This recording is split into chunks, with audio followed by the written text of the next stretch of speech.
Mesdames, Messieurs, bonjour. Chers invités, bienvenue au forum du journal Moudjahid. Nous traitons aujourd'hui d'un secteur en pleine effervescence et source de grande ambition pour l'avenir économique du pays, les start-up, les micro-entreprises. Un sujet d'actualité car dans un contexte mondial de digitalisation et de transition économique, les start-up sont devenus des moteurs clés d'innovation. Pour en débattre de cette thématique, nous avons le plaisir de recevoir M. Noureddine Waddah, ministre des micro-entreprises et des start-up. Bienvenue, Monsieur le ministre. Nous allons permettre à Monsieur le ministre de faire une petite intervention sur les enjeux auxquels sont confrontées nos jeunes entreprises aujourd'hui et nous entamerons les débats juste après son intervention. Monsieur le ministre, je vous cède la parole. Bismillahirrahmanirrahim. Salatu wassalam ala ashrafil mursalin. Alors, c'est avec un grand plaisir que je suis aujourd'hui avec vous et je souhaiterais vraiment débattre de manière la plus directe possible du sujet du jour qui est comment diversifier l'économie, comment faire contribuer les cerveaux algériens, la jeunesse et comment amorcer ce virage de passer vers une économie basée sur la matière première, sur les ressources naturelles, de manière graduelle à une économie basée sur le savoir, la connaissance, la recherche scientifique, la technologie et la puissance de notre jeunesse. Donc c'est un sujet très important qui nous tient à cœur et de manière très rationnelle, Monsieur le Président de la République, dès 2020, a prévu un département ministériel qui initialement a commencé très petit comme ministère délégué et aujourd'hui qui est actuellement une réalité, un département ministériel à plein qui commence à avoir une place dans l'économie du pays. Maintenant, aujourd'hui, nous allons discuter comment ce département ministériel de manière générale, ou bien cette composante, ce que moi j'appelle cette composante nouvelle de l'économie, puisse avoir une place de choix et pouvoir faire l'équilibre avec l'économie classique basée sur le pétrole, le gaz, les minerais et la matière première traditionnelle. Donc voilà, maintenant, pour probablement alimenter les débats, je me permets de prendre quelques minutes pour essayer de mettre en avant les grandes lignes universelles, connues, d'une économie basée sur la connaissance.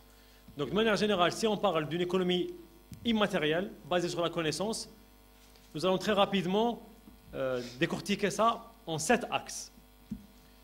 L'économie de la connaissance est basée dans un premier lieu sur la recherche scientifique et le développement technologique. Mais en fait, vous allez me dire, en Algérie, on a des centres de recherche, on a des universités. Mais l'économie de la connaissance met le focus sur la recherche scientifique et le développement technologique en milieu industriel, dans le milieu économique. Donc on ne se contente pas d'avoir des universités et des centres de recherche, mais on devrait avoir une recherche scientifique très forte, un développement technologique soutenu au sein du tissu industriel ou du tissu économique de manière générale. Le deuxième axe, c'est la propriété intellectuelle. Si on doit produire du savoir, qui derrière, dans un objectif de produire de la richesse, on devrait être capable de protéger ce savoir-là et de le commercialiser, de le valoriser. Et donc la propriété intellectuelle est le deuxième pilier de cette économie basée sur le savoir ou là sur la connaissance. Un autre pilier très important est le transfert technologique. Aujourd'hui, le monde, dans un contexte de globalisation, est devenu une seule sphère qui échange les informations, les technologies et les connaissances. Et donc avoir des mécanismes efficaces, réalistes, applicables sur le terrain de transfert de technologie est un point très important si on veut arriver à une économie basée sur la connaissance. On parle d'une économie basée sur la connaissance, mais l'une des composantes les plus importantes d'une telle économie, c'est l'économie numérique. C'est tout ce qui est digital. Et on voit aujourd'hui à quel point les entreprises du digital ont pris le lead sur les plus grandes bourses mondiales et sur les plus grandes économies au monde. Aujourd'hui, vous avez des entreprises qui valent des trillions de dollars, ils n'ont pas une asset matériel. Et tout est digital. Et donc l'économie numérique est le quatrième pilier sur lequel on peut discuter en détail à travers les débats qui vont suivre mon introduction. Un autre pilier très important de l'économie de la connaissance, c'est le facteur humain, c'est le capital humain, c'est la formation professionnelle, la formation, le perfectionnement. Et on le voit aujourd'hui avec cette accélération fulgureuse du développement technologique, comment le rythme de la formation doit suivre le rythme d'évolution des technologies. Maintenant, aussi, en parlant de mettre en place un nouveau paradigme qui est une composante de l'économie basée sur la connaissance et le bien immatériel, on devrait derrière avoir des mécanismes de gouvernance qui seraient adéquats avec cette transition, des mécanismes de gouvernance qui vont nous permettre, tout en s'appuyant sur l'économie traditionnelle, qui est la ressource première des finances du pays, utiliser ces ressources, du moins une partie, à mettre en place et voir naître et puis soutenir une économie basée sur la connaissance, le savoir et la technologie. Donc, de manière générale, ce sont là les axes sur lesquels s'appuie de manière générale, et c'est des définitions universelles de l'économie basée sur la connaissance. Maintenant, je vais laisser place au débat pour qu'on puisse probablement détailler dans chaque axe qu'est-ce qu'on peut faire. Mais un dernier point très important, c'est que si on parle de l'économie basée sur la connaissance, on parle d'un effort qui est transversal, qui touche tous les secteurs liés à l'économie. On parle de l'enseignement supérieur, la formation professionnelle, de l'éducation, on parle de l'industrie, on parle des télécommunications, on parle de l'énergie. Donc en fait, l'effort que nous avons à faire, nous n'avons pas la prétention de le faire seul.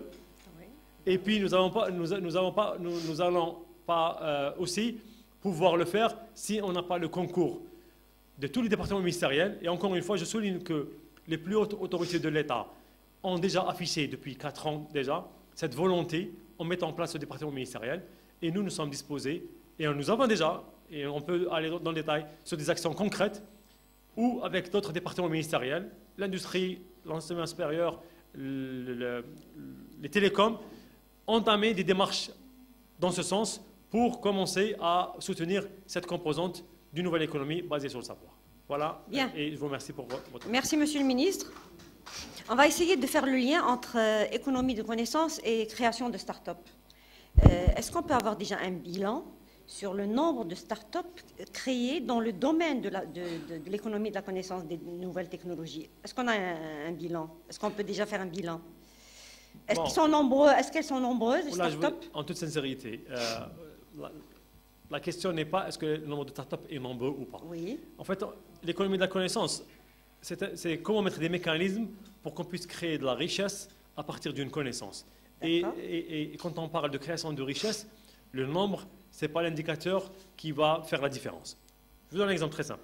Aujourd'hui, dans l'économie de la connaissance, et c'est une très bonne question, dans l'économie de la connaissance aujourd'hui, vous allez avoir des start-up, des entreprises qui innovent. Vous allez aussi avoir des micro-entreprises, des entreprises classiques qui vont utiliser le savoir pour produire quelque chose qui est nécessaire pour l'économie. Mais vous allez aussi avoir des individus qui travaillent de manière individuelle. Et donc là, on parle des auto-entrepreneurs.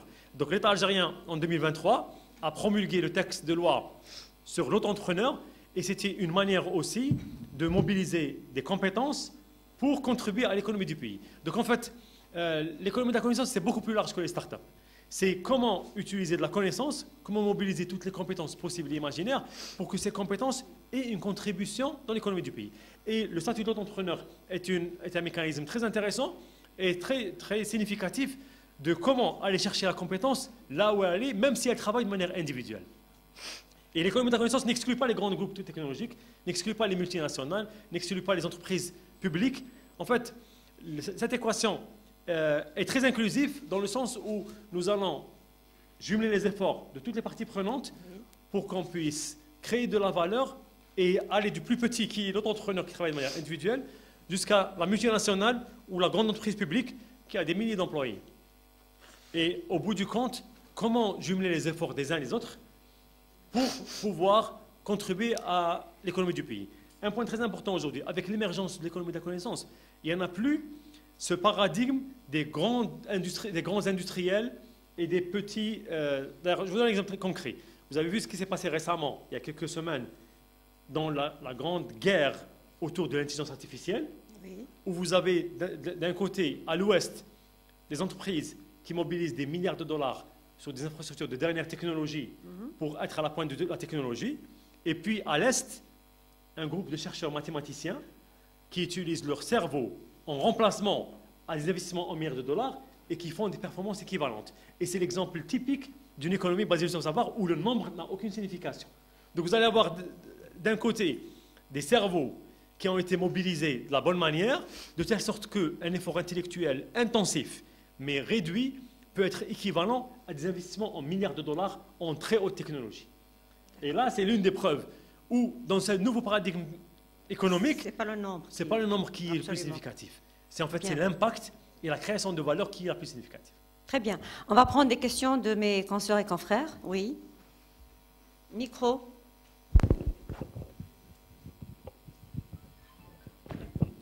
Monsieur le ministre, bonjour. Bonjour tout le monde. C'est Fouad Ernaten de Quotidien Moujahid. J'ai deux petites questions, si vous me permettez. La première, par quel levier peut-être assurer une meilleure levée de fonds à l'international pour les startups?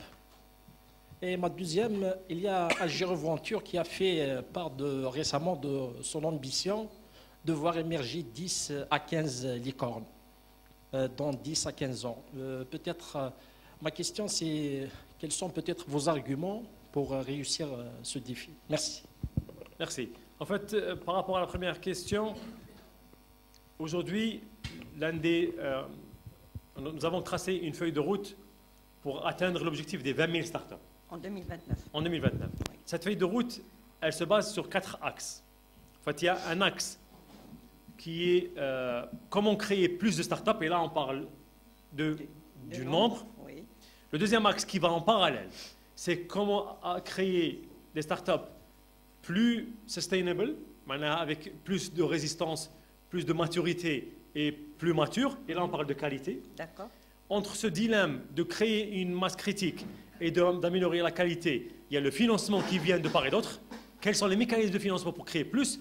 Quels sont les mécanismes de financement pour créer mieux? Et en dessus de tout cela, comment améliorer la visibilité de nos startups, surtout à l'international, mais aussi en intérieur. D'ailleurs, l'un des paradigmes aujourd'hui sur lesquels on travaille beaucoup, c'est qu'une startup algérienne, pour qu'elle puisse aller à l'international, il faudrait qu'on lui fasse confiance en interne.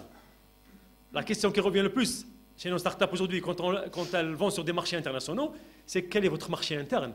Qui vous a fait confiance dans votre pays? Donc en fait, pour répondre à votre question, améliorer la visibilité de l'écosystème algérien est très important pour nous. Mais encore, il y a un préalable, c'est qu'il faudrait qu'on lui fasse confiance en interne. Et pour lui faire confiance en interne, nous avons mis plusieurs mécanismes très faciles, réglementaires, incitatifs, dont un, article 41 du Code des marchés publics, qui permet à n'importe quelle institution publique de contracter directement avec une start-up du moment qu'elle a le label, et donc c'est accès directement au marché public. Autre mécanisme de l'autre côté, c'est l'open innovation. C'est comment utiliser une partie de ces impôts pour résoudre ces problèmes en faisant confiance à une start-up ou à un incubateur algérien. Maintenant, encore une fois, pour répondre à votre question, c'est que cette confiance interne qui est obligatoire pour faire émerger des champions est un préalable pour qu'on puisse donner plus de visibilité à l'écosystème algérien et permettre à faire émerger des champions à l'international. Et je reviens à la deuxième partie de votre question, où Algeria Venture, aujourd'hui Algeria Venture, c'est la connexion entre l'écosystème algérien et l'international. Et Algeria Venture a cette ambition que les champions qu'on va faire émerger en Algérie, à travers des mécanismes actuels qu'Aventure met en place dans le programme de mobilité à l'international ACEP, dans les différentes missions de participation aux plus grands événements technologiques des meilleures startups algériennes, dans la représentation de l'Algérie dans les plus grands événements technologiques au monde, fait que nous avons cette ambition, à travers Algeria Venture, de faire émerger plusieurs licornes horizon 2029. Donc en fait, tout est lié. Faire confiance aux startups en interne, leur donner accès au marché, faire de l'open innovation pour que nos groupes technologiques et nos entreprises publiques et privées puissent faire confiance à la technologie algérienne. Tout est lié de telle sorte que ça commence en interne, par faire confiance, par donner des parts de marché, par faire preuve sur le marché algérien, et ça va se terminer à travers la participation dans les plus grands événements technologiques à devenir des champions à l'international et devenir des licornes sur le marché mondial. Bien, merci Monsieur le Ministre. On prend une autre question. Micro. Micro. Micro.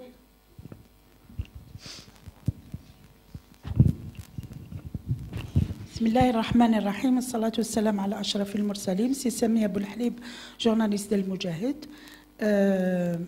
Donc bonjour Monsieur le Ministre, bonjour Monsieur Fouad Farida, bonjour assistante, bonjour tout le monde.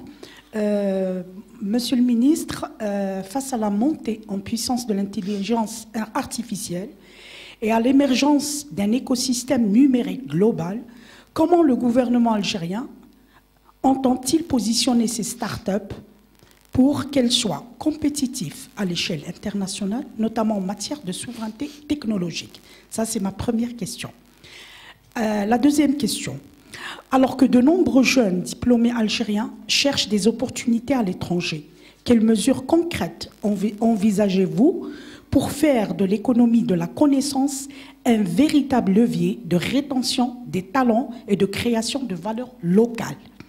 Merci. En fait, vos deux questions présentent une forte corrélation. Merci Samir. Oui. Alors, en parlant d'intelligence artificielle, l'Algérie, franchement, a été vraiment très visionnaire en lançant, il y a 4 ans de cela, des écoles spécialisées dans l'école d'intelligence artificielle et l'école des mathématiques.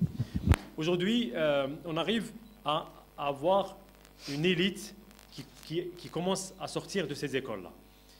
Le challenge, c'est comme vous l'avez cité, c'est d'avoir une maîtrise technologique qui nous garantit une souveraineté. Cette maîtrise technologique ne peut pas être garantie si on ne forme pas des talents de classe mondiale et qu'on n'ait pas les mécanismes de les retenir.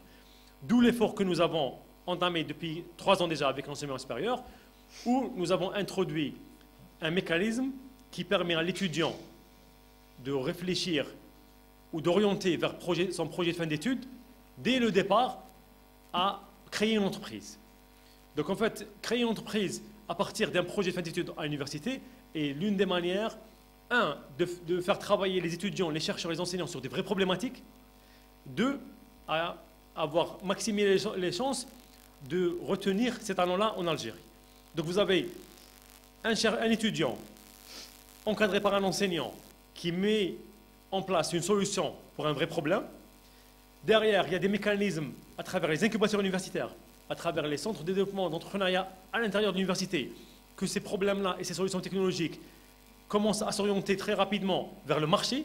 Donc ce n'est pas des solutions technologiques qui vont rester dans le laboratoire, mais ces solutions technologiques qui vont avoir un business plan qui les accompagne, des coachs, des formations, et qui ont une perspective de devenir des produits, des services sur le marché.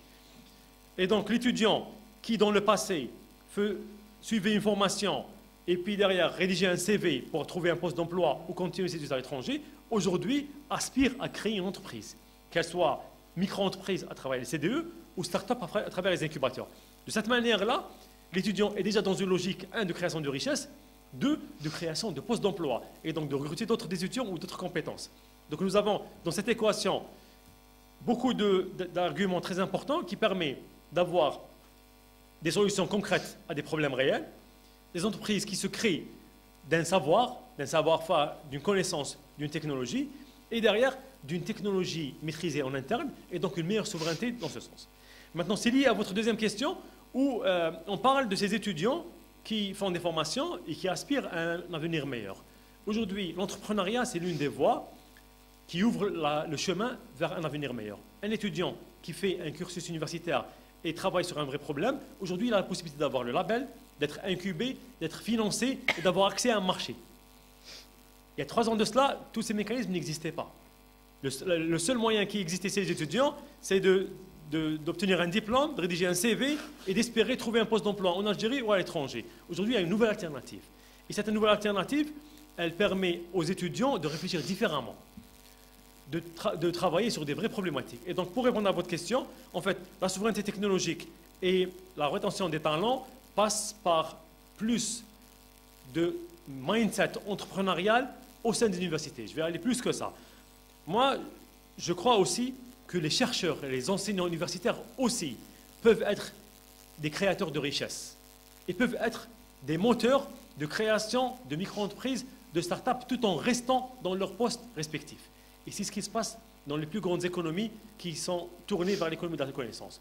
L'économie de la connaissance, elle se base sur mobiliser les compétences, mobiliser le savoir pour le bien-être de l'économie nationale. Donc aujourd'hui, moi j'imagine bien un enseignant, un chercheur ou même un médecin, tout en restant dans son poste, on puisse exploiter son savoir, son savoir-faire, son expérience pour créer une entreprise et créer de la valeur à l'économie nationale.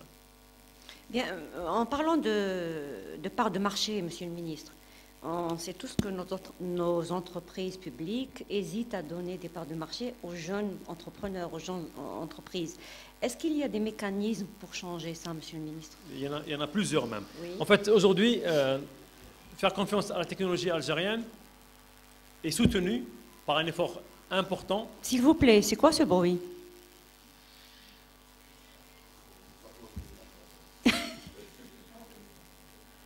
Oui, allez-y, Monsieur le Ministre. Depuis 2023, l'État a mis en place plusieurs mécanismes d'incitation, de facilitation réglementaire. J'ai cité tout à l'heure l'amendement et la révolution qui a apparu avec le nouveau code des marchés publics, où aujourd'hui, une entreprise publique peut contracter directement avec une start-up. Et c'est une manière d'utiliser la technologie algérienne pour résoudre les problèmes des entreprises technologiques algériennes.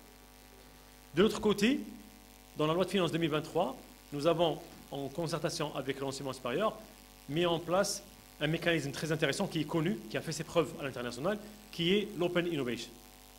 En fait, l'Open Innovation, c'est un mécanisme qui permet aujourd'hui à une entreprise algérienne, publique ou privée, d'utiliser une partie de ses impôts, soit à développer une recherche scientifique, un développement technologique en interne, soit à sous-traiter cette recherche scientifique et ce développement technologique en faisant appel au service d'une start-up ou d'un incubateur. Et donc, c'est l'équivalent du crédit impôt recherche qui existe partout dans le monde. Maintenant, ce mécanisme est perfectible. Et notre aspiration, est-ce qu'on arrive à un vrai crédit impôt recherche qui permet à des entreprises qui dépensent dans la recherche scientifique ou dans le développement technologique ou dans l'open innovation de récupérer plus qu'ils ont dépensé pour que ce soit vraiment une incitation très forte à faire appel aux compétences nationales au lieu d'importer les solutions technologiques de l'étranger. Bien, merci. On prend une autre question. Il y a quelqu'un d'abord. صباح الخير سيد الوزير، نور الدين واضح، محمد امين قسم اذاعه شباب جيلافه. يعطيك الصحه على اتاحه لنا الفرصه التواصل معك والتواصل كذلك مع مختلف ممثلي وسائل الاعلام. سيد الوزير، السؤال تاعي عندي سؤالين. السؤال الاول يعني لما ذكرت يعني وضع الثقه في المؤسسات الناشئه، نشوفوا مثلا انه وزاره التجاره الداخليه وضبط السوق الوطنيه مؤخرا قامت بطلب تطبيق يحمل اسم مرافقكم، وقام بانجازه احد الشباب حاملي يعني صاحب مؤسسه ناشئه، ونشوفوا حقيقه انه بدا التوجه حقيقه نحو الشباب واعتماد يعني حتى نشوفوا انه هذا الشيء يعني جميل، نشوفوا انه وزاره يعني تدعو الشاب لاستحداث تطبيق. في رايك كيف يمكن تعزيز هذا المسعى، تعزيز توجه القطاع العام اكثر نحو الشباب حاملي المشاريع المبتكره؟ هذا اولا. ثانيا سيد الوزير، إذا كان هناك نصيحة تقدر توجهها للشباب، شباب حاملي المشاريع المبتكرة، سواء شباب يعني طلبة جامعيين أو باحثين، فيما يخص أهمية مواكبة المشروع المبتكر لاحتياجات السوق الوطنية حتى يكون للمشروع المبتكر حقيقة صدى ويكون عنده نجاعة في السوق الوطنية. إذا سمحت فقط عندي سؤال ثالث سيد الوزير، فيما يخص يعني هل هناك منصة للمناولة، يعني إذا كان يعني أكثر تفاصيل حول كيفية التواصل يعني سواء كان القطاع العام او الخاص مع الشباب حاملي المشاريع المبتكره.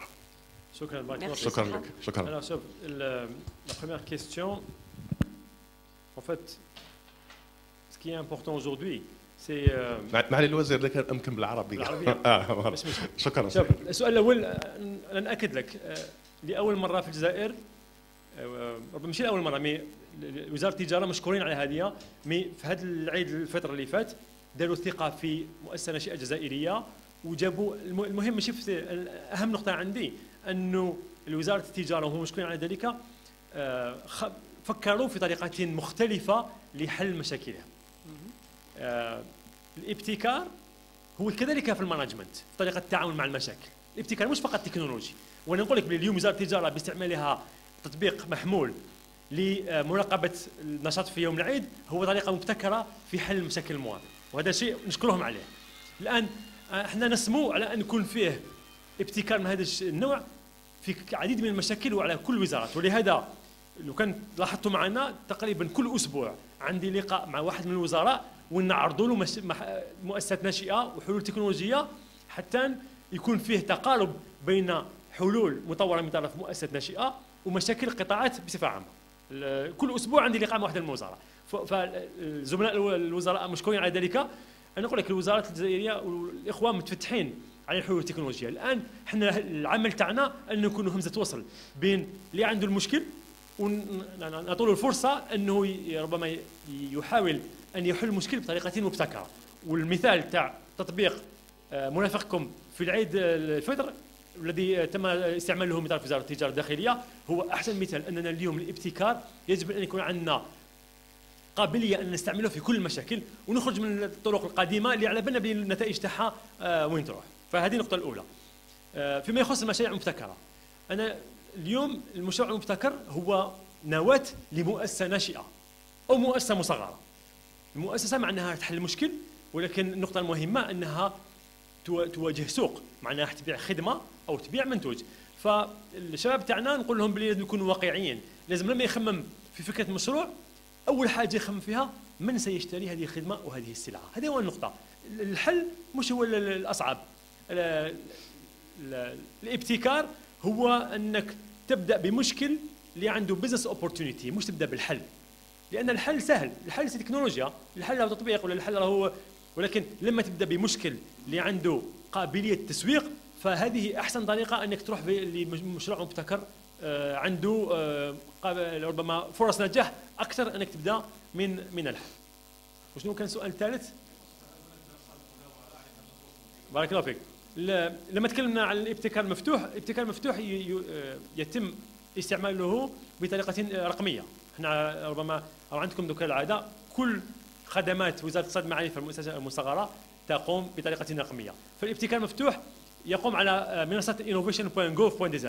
في هذه المنصه نعمل على ان يكون فيه تسهيل للمتعاملين الاقتصاديين للترويج لاعمالهم في ابتكار مفتوح، ولكن في نفس الوقت راح تكون المنصه تسمح لمتعامل اقتصادي حاب يدير ابتكار مفتوح وما على بالوش وين يروح، يدخل داخل المنصه ويقدر يكون عنده بكلمات مفتاحيه الولوج الى مؤسسه ناشئه ومصغره لتحل المشكل تاعو. اكثر من ذلك نحن نعمل على اطلاق منصه ستارت اب .dz في طبعتها الثانيه، وفي هذه المنصه الجديده ان شاء الله راح يكون فيه فهرس لكل المؤسسات الناشئه في الجزائر.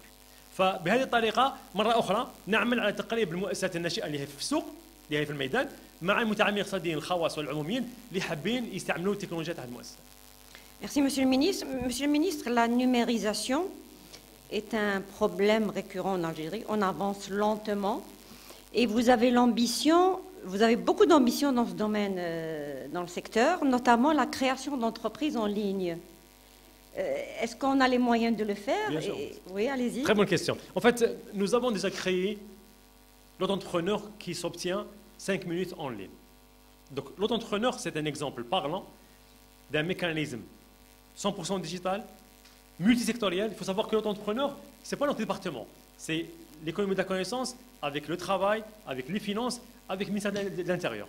Donc le jeune entrepreneur, quand il utilise notre plateforme, il est authentifié automatiquement à distance en interrogeant la base de données du ministère de l'Intérieur. Il peut faire sa déclaration de cotisation sociale en ligne en interrogeant la base du ministère du Travail et en même temps il se déclare fiscalement avec le ministère des Finances. Donc c'est une preuve d'un service public 100% digital, multisectoriel, qui fonctionne depuis plus d'une année et qui demande quelques minutes pour être reconnu opérateur économique officiel. Et donc j'ouvre une parenthèse, aujourd'hui l'auto-entrepreneur c'est un opérateur économique qui fait équivalent à une entreprise qui a un registre de commerce. Et je fais appel aux opérateurs économiques publics et privés de considérer ça dans leurs appels d'offres, dans leurs consultations et dans leurs demandes quotidiennes de besoins en services et en produits. C'est très important. Depuis 2024, l'auto-entrepreneur, c'est une entité économique qui permet de fournir des services et des produits. Généralement, c'est du service et qui permet de contracter de manière officielle avec une entreprise. Donc aujourd'hui, les entreprises économiques, quand elles demandent un service, il faudrait qu'elles prévoient dans la liste des documents, pas uniquement le registre de commerce, mais la carte d'auto-entrepreneur. Et cette manière de faire 100% digital nous emmène à dire aujourd'hui, techniquement, on peut créer une entreprise en quelques minutes en ligne. Nous avons ouvert un chantier avec le ministère du Commerce intérieur. Nous voudrions accélérer le process, mais aujourd'hui, techniquement et technologiquement, on est capable de lancer dans quelques semaines un process de création d'entreprise 100% en ligne. Pourquoi ça ne se fait pas dans les autres départements, Monsieur le ministre? Non, c'est faisable. Justement, l'expérience d'entrepreneur montre qu'aujourd'hui, on maîtrise la technologie. Qu'est-ce qui bloque alors? Qu'est-ce qui bloque? Pourquoi on n'arrive pas à numériser les autres secteurs?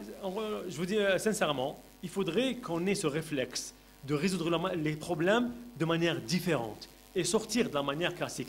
Et tout à l'heure, la question de notre collègue de GLFM est très parlante. Ce qu'a fait le ministère du Commerce intérieur, Flaïd, est un exemple concret.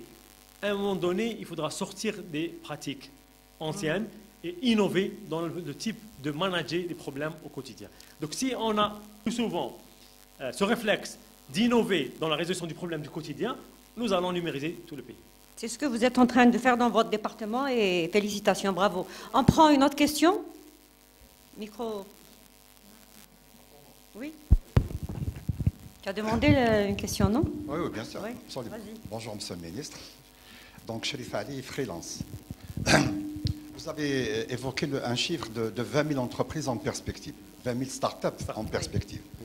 20 000, ça nous paraît énorme, mais ailleurs, c'est rien, puisqu'on parle de millions de startups qui sont créées donc, pratiquement presque instantanément. Ceci étant dit, sur les 20 000, j'imagine que beaucoup d'entre elles vont avoir des difficultés, notamment des difficultés de financement. Donc ce 20 000 va, au fil du temps, être réduit à sa portion congrue. Parce que les entreprises ne disposent pas de moyens, déjà de financement, les moyens et les ressources humaines. Elles seront dans ce cas-là réduites à aller vers l'externalisation. L'externalisation qui peut être interne ou bien externe. Et donc là, il y a des problèmes qui vont se poser, notamment en termes de confidentialité, des marchés qu'elles vont acquérir, donc des chiffres qui vont aller ça et là, et peut-être même vont avoir difficulté de retenir leur personnel dans la mesure où les sous-traitants vont pomper la relève. Est-ce que ma question est claire? Et quelle est votre stratégie justement en la matière? Très bien, excellent. Merci beaucoup. Merci pour cette question. Allez-y, Monsieur le ministre. En fait, écoutez, si vous permettez, un écosystème d'innovation, il faut l'imaginer comme une machine qui crée des startups en milliers. Mais en fait, c'est une machine qui fonctionne en boucle fermée, mais pas en boucle ouverte. Je m'explique. En fait, un écosystème d'innovation efficace, il va permettre très rapidement à des innovateurs, pas nécessairement jeunes, à des gens qui ont identifié une opportunité d'innovation, donc un concept qui met en place un service ou un produit innovant dont la valeur économique ou le potentiel économique est exponentiel, très rapidement de concrétiser, donc comme vous l'avez dit, aller de l'idée vers un produit ou un service, avoir besoin de financement, et puis très rapidement être sur le marché avec un taux de réussite qui est très faible. Et c'est partout dans le monde. Mais en fait, la particularité d'un écosystème efficace en innovation, c'est qu'en fait, les entreprises qui n'ont pas réussi à s'imposer sur le marché, ces innovateurs, ils vont très rapidement se recycler et venir avec des concepts nouveaux, mais avec plus d'expérience et plus de chances de réussir. Et donc, un écosystème, c'est une machine de génération d'innovation qui fonctionne en boucle fermée, pas en boucle ouverte. Et donc, il faut savoir que dans les plus grands écosystèmes dans le monde, l'un des critères de réussite d'une innovation, c'est le nombre de fois que le fondateur a déjà tenté un concept, une technologie ou une idée. Et c'est ce qui diffère du modèle économique classique. Le modèle économique innovant, c'est que plus vous allez vous affronter au marché, plus vous allez être plus robuste, apprendre et venir la prochaine fois avec un autre concept et vous avez plus de chances à réussir. Donc, ce taux de mortalité, il est universel et il ne nous fait pas peur. Au contraire, ça fait partie de la formation. Maintenant, encore une fois, on aura besoin de financement conséquent, c'est normal, mais en fait, on parle de résolution de problèmes avec une opportunité business. Une start-up, c'est une entreprise qui va mettre sur le marché un produit dont le citoyen en a besoin, dont l'entreprise en a besoin. Et donc, le financement, il va être automatique quand il y a une opportunité business. On n'a pas ce problème-là. De manière générale, les financements, ils sont un peu liés à l'opportunité business. Aujourd'hui, en Algérie, si vous avez une start-up avec un très gros potentiel business, je le dis, on n'a pas de problème de trouver les capitaux pour ce type de projet. Parce que le marché, il est là. Vous avez aujourd'hui des applications sur le téléphone dont des millions d'Algériens utilisent. Et donc, si vous avez un marché de millions d'utilisateurs, les investisseurs, ils vont se battre pour venir vous financer et prendre des parts dans votre entreprise. Parce que la particularité d'une start-up, c'est que l'investisseur qui met de l'argent au démarrage, il va voir son capital multiplié par 100, par 1000, par 10 000 au bout de quelques années. C'est complètement différent de l'investissement classique, où vous avez une croissance linéaire. Et c'est là la grande différence. Maintenant, ce qui est important, c'est que les deux modèles d'entreprise sont complémentaires et sont nécessaires pour l'économie. Et pour répondre à votre question, en fait, les startups, c'est une question de qualité, pas de quantité. Par contre, les micro-entreprises, on a besoin de centaines de milliers de micro-entreprises. Donc aujourd'hui, pour résumer et répondre à votre question, si on veut avoir une économie solide, basée sur la connaissance, nous devons travailler sur les deux volets. Créer quelques milliers de startups qui innovent et dont le taux de mortalité va être très fort. Mais ce n'est pas un frein.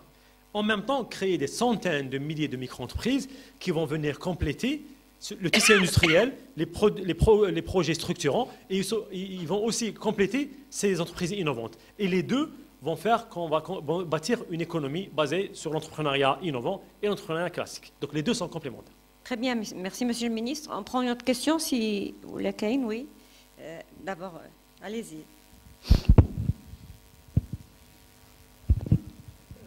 Monsieur le Ministre, il y a un mot qui s'est répété dans votre propos, c'est le business plan. Ne pensez-vous pas que nos banques, pour le moment, qui sont un peu réticentes, ont besoin d'un nouveau business plan pour injecter de l'argent dans des projets dits à risque et du coup assurer un meilleur financement des startups? Merci. Alors, en parlant de financement, en fait, il faudra probablement distinguer du moins deux types de financement. Vous allez avoir le business classique qui est souvent financé par la dette. Et dans ce cas-là, il y a un schéma assez connu et Nesda et l'Angem font ce travail et ont la capacité de financer des dizaines de milliers d'entreprises chaque année. Maintenant, quand on parle de start-up, c'est complètement différent. Partout dans le monde, la start-up se finance avec l'equity, ça veut dire avec l'investissement, pas la dette. Et l'equity, généralement, c'est des fonds d'investissement dédiés, ce n'est pas les banques qui font ce travail. Bien que, dans certains pays très développés, même les banques ont commencé à avoir des filières de equity-based funding, parce qu'ils ont vu l'opportunité de financer des start-up. Donc, pour résumer, vous avez les circuits bancaires classiques, sur lesquels il y a des mécanismes de financement habituels, basés sur la dette, mais ces mécanismes sont destinés pour les projets structurants, pour la micro-entreprise. Et vous avez une nouvelle composante qui est le mécanisme de financement risqué, le financement de type investissement, qui se fait en Algérie, et c'est ce que fait l'Algerian Startup Fund. Aujourd'hui, l'ASF, quand il finance une start-up, il est actionnaire de cette start-up-là. Maintenant, l'effort que nous avons aujourd'hui à faire en Algérie, c'est que l'ASF, depuis son lancement en 2020 par M. le Président de la République, c'était un signal fort que le financement en type d'investissement est lancé en Algérie pour faire confiance aux compétences algériennes.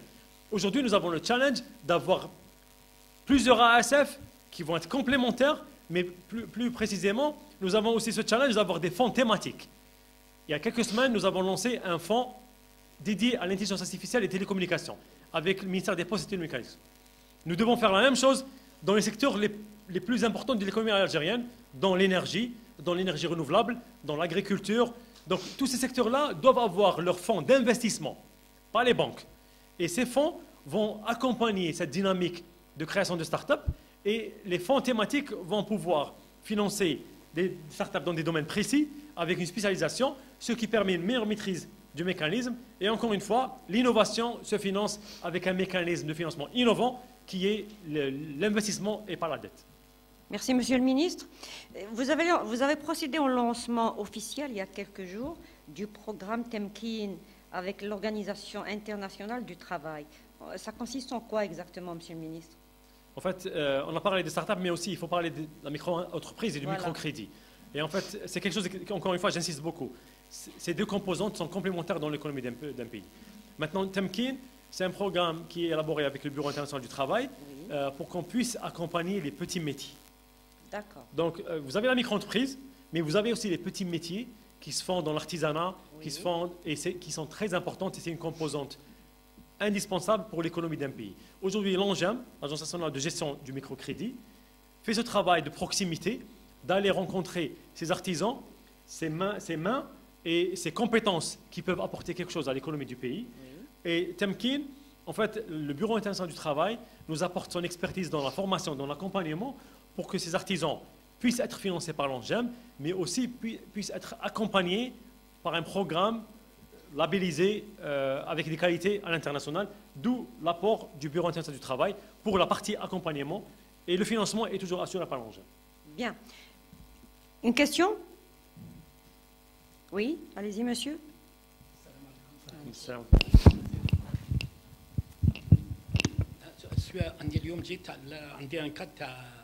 Présentez-vous d'abord, monsieur, s'il vous plaît. Présentez-vous. D'accord. عندي un cas d'une prometteuse agence de voyage. Elle a été créée en 2014. Bon, c'est des cas précis. Vous allez en parler avec le ministre après, à la fin s'il vous plaît. S'il vous plaît. À la fin, vous allez lui parler. Il va traiter cette... Concernant les entreprises dans le cadre de l'ONCH, les anciens dossiers qui sont en difficulté, qui étaient en difficulté, est-ce qu'il y a quelque chose pour l'avenir pour eux? Ok, très bien.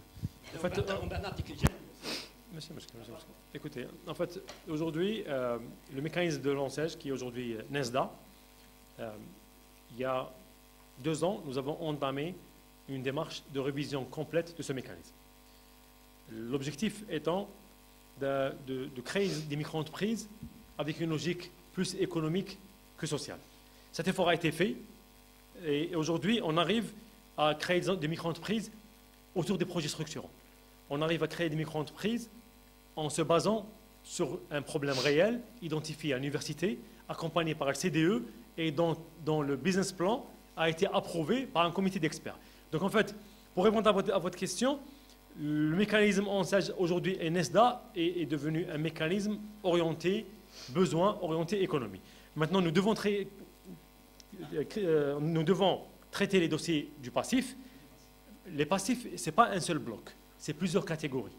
Chaque catégorie, elle va avoir un traitement particulier selon dans quelle situation elle est aujourd'hui, comment ça a commencé et quelles sont les meilleures manières que, encore une fois, ça soit orienté de manière à être efficace économique. Bien.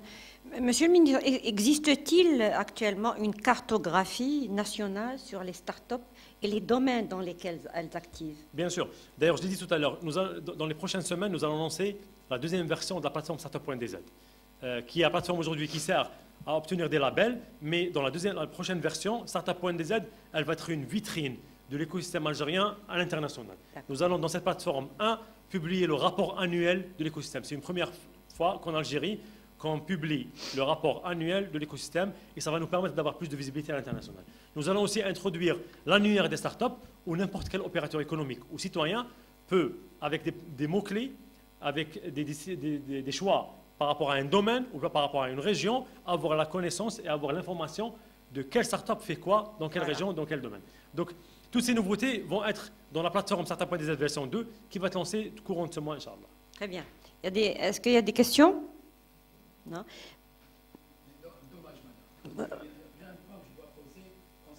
Mais il vous a répondu, monsieur.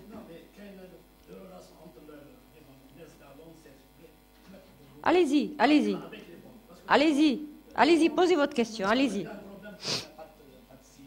Oui.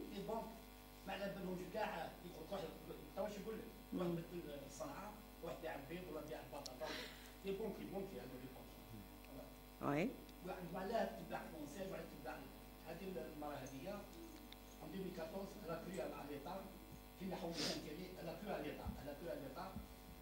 Vous voulez répondre, vous ne voulez pas répondre. Non, mais quelle est la question? On m'a dit de poser une question, répondez-vous. Attendez une question, pas un cas. Exactement. Les dossiers en difficulté, les dossiers en difficulté.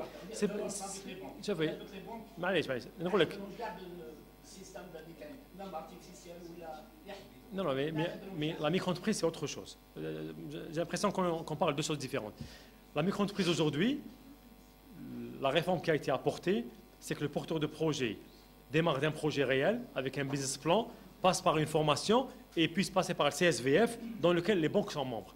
Maintenant, encore une fois, les banques sont membres dans le comité de sélection et de validation du financement du micro-entreprise. Et c'est eux qui apportent leur contribution financière quand il s'agit d'un financement triangulaire. Voilà. Dans le financement triangulaire, les banques fournissent 70% du capital de l'entreprise. Donc c'est normal que celui qui va financer, il a le veto sur le financement de cette entreprise. D'accord. On ne peut pas décider pour les banques qu'est-ce qui est bon économiquement, qu'est-ce qui n'est pas bon. Maintenant, le CSVF aujourd'hui fait son travail, mais on demande à ce que le porteur de projet soit formé au préalable. Et c'est pour ça que nous avons déployé plus de 100 centres de développement d'entrepreneuriat au sein des universités. Plus que ça, nous sommes en train de déployer des CDE au sein de la formation professionnelle. Aujourd'hui, la formation professionnelle, les instituts de formation professionnelle commencent à former des jeunes sur l'entrepreneuriat et on commence à avoir des projets de formation professionnelle qui sont financés par l'ESDA. Ça, c'est fonctionnel depuis janvier 2025. Très bien. C'est bon, monsieur? Maintenant, Très bien. Le cas particulier, on le traitera de manière particulière. Voilà. S'il y a un cas particulier, vous le traitez après.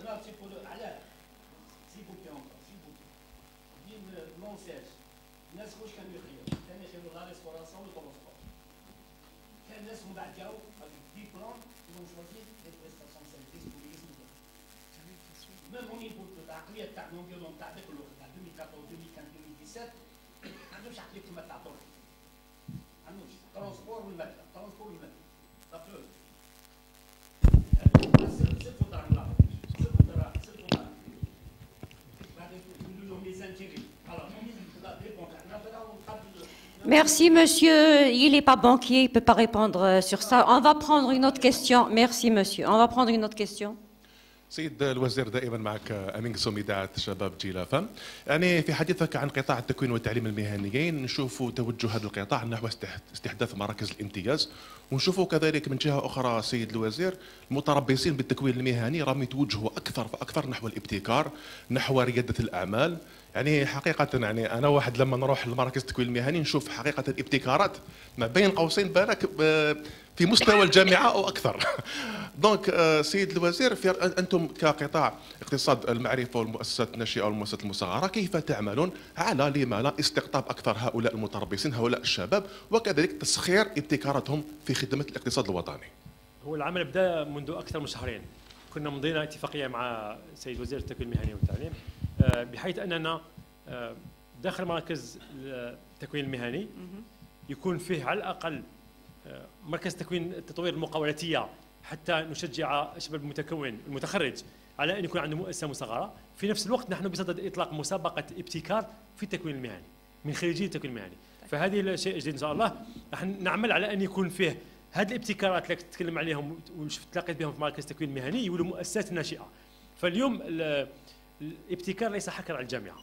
الابتكار يقدر يكون من عند مواطن أو يخدم في شركة وشاف باللي كاين بيزنس اوبورتونيتي يقدر يطلق مؤسسه تاعو ويولي يدير خدمه او يطرح في السوق خدمه او منتوج مبتكر.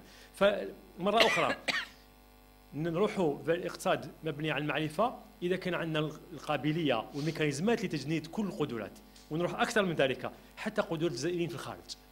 اليوم في قاعده بيانات المؤسسات الناشئه ما بين 15 الى 20% من اصحاب المؤسسات الناشئه لا يسكنون في الجزائر. كفاءه جزائريه من الخارج. فاليوم اقتصاد المعرفة اقتصاد شمولي، وين كاين ابتكار وين كاين كفاءة نجندوها نعطوا لها كل تسهيلات باش يكون عندها مساهمة في الاقتصاد الوطني. فمراكز التكوين المهني مشينا فيهم، احنا نطلقوا في الأسابيع القادمة مسابقة ابتكار بحيث نبرز كل هذه الابتكارات اللي كاينة في مراكز التكوين المهني ونعطي الفرصة لأي مرة أخرى لأي كفاءة جزائرية هنا في الجزائر ولا في الخارج في مركز التكوين المهني في الجامعة ولا حتى في مؤسسة أيما أنه يكون عنده فرصة أنه بطريقة سهلة يطلق مؤسسة يساهم في الاقتصاد الوطني. وكان قبيل سؤال السيدة على أننا نعمل مع وزارة التجارة أن يكون فيه إطلاق مؤسسات أونلاين. هذا هو الهدف تاعنا، نسمو أن يكون فيه إمكانية تسجيل في تسجيل تجاري من المنزل أو من المكتب أو من الهاتف. وهذا هو مرة أخرى احنا الهدف تاعنا أننا اليوم كيفاه نجند الكفاءات، والقضية قضية كفاءات مش قضية تكنولوجيا. التكنولوجيا مش الجانب الأصعب، ولكن الجانب الأصعب كيفاه الكفاءات تاعنا نجندها أينما كانت بحيث أنها يكون عندها هذاك الشغف مساهمة في الاقتصاد الوطني. Est-ce que vous avez aussi un programme d'accompagnement des startups à l'étranger, à l'international? En fait, à l'international, vous avez deux volets. Vous avez le volet de comment utiliser ou exploiter nos compétences à l'international pour qu'elles puissent utiliser leur expérience, parfois leur financement, leur réseau pour le bien-être, pour l'expansion de l'écosystème régional, de l'écosystème national. Et donc pour cela, nous travaillons avec le secrétaire d'État chargé de la communauté algérienne à l'étranger. Ça, c'est attirer la diaspora. Exploiter les compétences de la diaspora. Maintenant, en même temps, Algeria Venture, comme vous l'avez vu, fait de telle sorte que les meilleures startups algériennes sont présentes et hissent le drapeau algérien au sein des plus grands événements technologiques au monde. D'ailleurs, juste une parenthèse, le dernier événement, Qatar Web Summit, on a eu 50 startups algériennes qui a honoré l'Algérie dans ce grand événement technologique du Moyen-Orient. Et donc aujourd'hui, ces manifestations-là font partie de notre travail quotidien pour qu'on puisse faire émerger des champions à l'international. Bien, on va prendre une question. Non, même une grande, Malish, il n'y a pas de souci.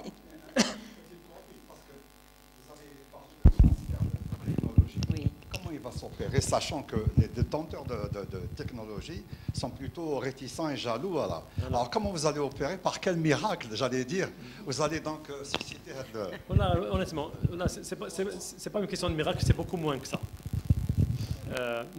J'ai commencé cette intervention d'introduire le concept de l'économie de la connaissance. Maintenant, plus concrètement, nous sommes en train de travailler avec tous les départements ministériels pour que l'Algérie ait une loi qui définit l'économie de la connaissance, mais qui verrouille les axes de l'économie de la connaissance, dont le transfert de technologie. Nous allons essayer d'utiliser les mécanismes qui ont fait des preuves à l'international. Je vous donne un exemple concret. Aujourd'hui, pour assurer un transfert de technologie, vous avez généralement deux leviers qui sont très utilisés à travers le monde et qui ont montré une très bonne efficacité. Le premier, c'est que n'importe quelle entreprise algérienne peut faire appel aux compétences locales ou aux compétences algériennes de manière générale, d'une université, d'un centre de recherche, d'une start-up, d'un expert algérien étranger, avant même de contracter un contrat d'acquisition de technologie. Donc, si nous arrivons, nous sommes en train de travailler pour mettre des verrous dans la loi sur l'économie de la connaissance, de telle sorte à ce que toutes les transactions d'acquisition de technologie soient accompagnées par une expertise locale qui accompagne la rédaction de cahier de charges. Donc ça, c'est un volet. Le deuxième volet, c'est qu'en négociant le contrat d'acquisition de technologie, il y a un concept très connu à l'international qui est ce qu'on appelle les clauses de transfert de technologie. Et le Code des marchés publics cite explicitement ce point-là, en exigeant dans tous les contrats d'achat de technologie un mécanisme de transfert de technologie. Maintenant, le challenge, c'est que nous avons la loi qui cite implicitement ce principe, mais derrière, il nous faut un texte d'application qui soit pragmatique, qui soit réaliste et qui soit réellement bénéfique pour le pays. Donc nous travaillons avec le ministère des Finances à ce que le prochain texte d'application de nouveau Code des marchés verrouille ce point-là de manière concrète et met en place un mécanisme rationnel qui permet à l'Algérie, au pays, à nos universités, à nos compétences, de bénéficier de la technologie à chaque fois qu'on signe un contrat d'acquisition d'équipements technologiques. Donc ça, c'est des mesures concrètes sur lesquelles on travaille avec le ministère des Finances, avec le ministère de l'Enseignement supérieur, pour qu'on puisse verrouiller cela. Et tout cela rentre dans le cadre de la loi sur l'économie de la connaissance. Bien, merci. Des questions? Vous voulez poser une question? Micro, Zaki. Zaki, micro.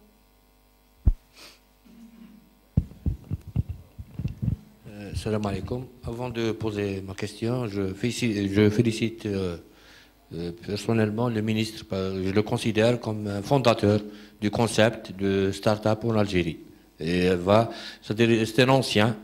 Et après, je voulais c'est-à-dire attirer votre attention sur le nouveau concept des startups en Algérie. Il est un peu nouveau. Donc, c'est-à-dire votre concept qui cible la jeunesse. Ce forum très intéressant est l'un des mécanismes pour qu'on puisse vulgariser l'information, mais aussi annoncer tout ce qui est nouveau. Oui. Mais on est en train de travailler avec, c'est présent avec nous, chargé de communication, à ce qu'on diffuse à partir de la semaine prochaine des capsules vidéo qui vont de manière ciblée, détailler chaque axe de notre politique de mise en place de l'écosystème start-up. Donc nous allons de manière la plus pédagogique possible et nous comptons aussi sur la contribution des médias. Vous êtes un élément très important de l'écosystème start-up pour qu'on puisse faciliter et faire parvenir l'information à tous les éléments de l'écosystème, les étudiants, les entreprises, le secteur financier, les décideurs, les entreprises publiques et privées, les médias. Donc nous faisons un effort de vulgarisation à travers une série de capsules vidéo que nous allons lancer à partir de la semaine prochaine. Bien. Merci.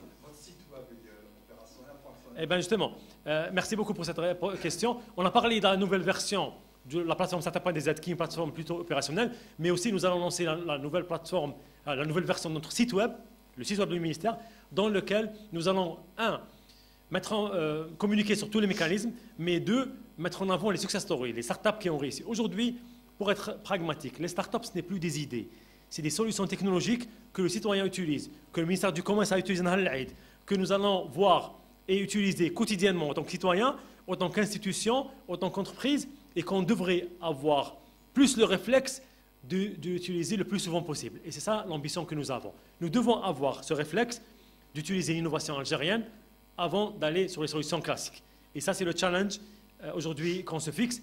Et d'où, encore une fois, cette rencontre. Chaque semaine, j'ai une rencontre avec l'un des secteurs pour essayer de vulgariser et de faciliter ce recours à l'innovation à chaque fois que nous avons un problème du citoyen, des entreprises ou des institutions publiques. Justement, est-ce qu'il y a un travail de partenariat entre votre secteur et les autres secteurs et comment se fait ce travail? Alors, ce travail se fait au quotidien.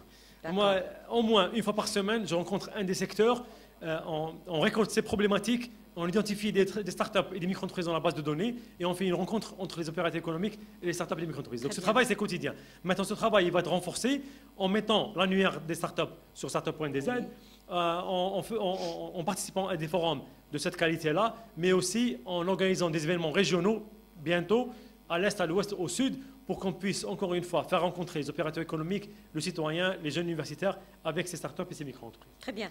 Le problème du financement, Monsieur le Ministre, est un problème récurrent pour les startups. Et il y a le Fonds national de financement des startups. Mais est-ce que c'est suffisant? Est-ce que ce fonds suffit?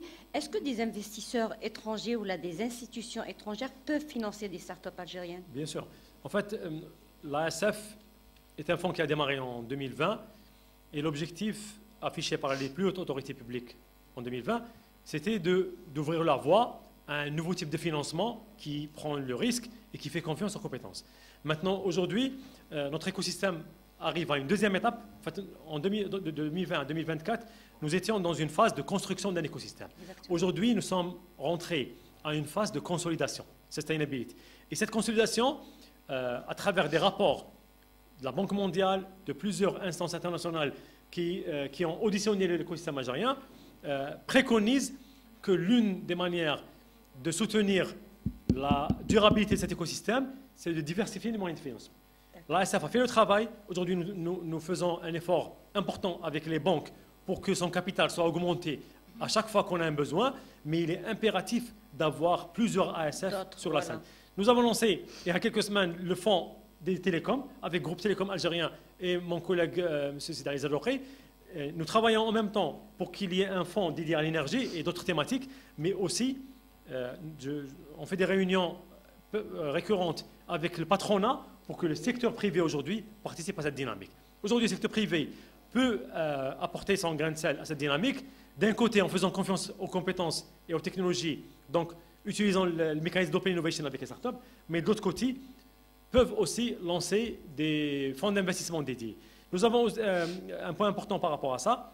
Le mécanisme réglementaire qui régit les véhicules de financement va être enrichi les prochaines semaines en promulguant le FCPR, le Fonds commun de placement à risque. Ce FCPR, c'est un nouveau venu dans l'écosystème financier qui présente un véhicule financier beaucoup plus souple et qui va permettre de créer des fonds d'investissement beaucoup plus facilement avec une gestion externe. Et c'est ce qui fait dans les plus grands écosystèmes au monde. Très bien, merci. D'autres questions? Vous avez aussi l'ambition, Monsieur le Ministre, de créer un incubateur dans chaque wilaya. Exact. Est-ce que l'incubateur fait réellement son travail d'accompagner les startups? Réellement, est-ce qu'il aide et il accompagne les startups, Monsieur le Ministre? Alors, en parlant d'incubateur, nous avons déjà, quel est le rôle de l'incubateur? Très bien. En parlant d'incubateur, nous avons démarré en 2020 à moins de 20 incubateurs en Algérie. Aujourd'hui, nous avons dépassé les 140 incubateurs sur pratiquement toute l'Iberia. Notre ambition, c'est d'avoir au moins un incubateur par wilaya. Voilà. En même temps, avec l'université, nous avons déployé plus de 100 incubateurs dans toutes les universités du pays. L'incubateur est un maillon qui se positionne entre le porteur d'idées, le porteur de projet et le marché. Et le lancement du programme Kickstart de financement public va permettre de rendre ces incubateurs beaucoup plus viables et qui économiquement est beaucoup plus fiables. Kickstart, c'est un mécanisme de financement public qui va accompagner l'incubateur à transformer les projets innovants, qui sont aujourd'hui des innovations sur le intellectuel, Oui. à des produits et des services dont le citoyen, les entreprises et les institutions publiques peuvent en profiter. Donc Kickstart, c'est un programme qui a été lancé. Aujourd'hui, nous avons déjà 7 incubateurs qui commencent à en profiter. Et notre ambition, avant la fin de l'année, d'avoir au moins un incubateur par wilaya qui est supporté par le programme Kickstart. En même temps, l'incubateur universitaire est un maillon important parce que, comme je l'ai dit au début, l'étudiant universitaire aujourd'hui, son projet de fin d'études peut être transformé en entreprise et l'incubateur universitaire est un moyen de l'aider à avoir cette dimension économique et business oriented. Et nous travaillons avec l'enseignement supérieur au quotidien pour que ces incubateurs universitaires soient plus efficaces en formant les formateurs qui encadrent ces structures importantes. Et c'est financé par qui? Les incubateurs sont financés par qui? Alors, pour le moment, c'est financé par l'enseignement supérieur, mais elles peuvent aussi, ces incubateurs peuvent aussi postuler pour le programme Kickstart et être financés par notre département ministériel. Très bien. On va prendre des dernières questions s'il y en a. Sinon, je vais demander à monsieur... Enfin, demander... Vous êtes très ambitieux. Vous avez beaucoup d'ambition. Comment vous voyez le monde de la start-up et de la micro-entreprise en Algérie dans les quelques années à venir? C'est une très bonne question. Alors, voilà, franchement, encore une fois, l'Algérie est en train d'amorcer un virage dans le sens où nous devons utiliser les ressources pétrolières aujourd'hui qui sont très intéressantes et qui sont le pilier de l'économie du pays à renforcer une nouvelle composante qui est une composante basée sur la connaissance, sur les startups, sur les micro-entreprises, sur les entrepreneurs, sur les entreprises technologiques. Le défi, c'est d'utiliser les rentrées d'argent venant de l'économie conventionnelle à renforcer une économie nouvelle, tout en gardant l'équilibre entre les deux composantes, parce que les deux composantes sont complémentaires et sont indispensables. Je pense que les capacités humaines en Algérie aujourd'hui existent, l'environnement est en train de s'améliorer de manière significative, Absolument. et nous devons continuer à travailler de telle sorte que l'environnement obéit à des standards mondiaux, de telle sorte à ce que la start-up ou la micro-entreprise en Algérie ait les mêmes conditions que ce qui existe sur les plus grands marchés. Et c'est de cette manière-là qu'on puisse avoir l'ambition d'avoir des entreprises très fortes qui renforcent l'économie du pays, mais qui aussi contribuent aux exportations et encore une fois à améliorer le rendement de l'économie basée sur la connaissance. Très bien. Merci, Monsieur le Ministre. Merci, honorable assistance, et au prochain forum, Inch'Allah. Merci. Merci à vous. Barakallahu fikum. Shukran.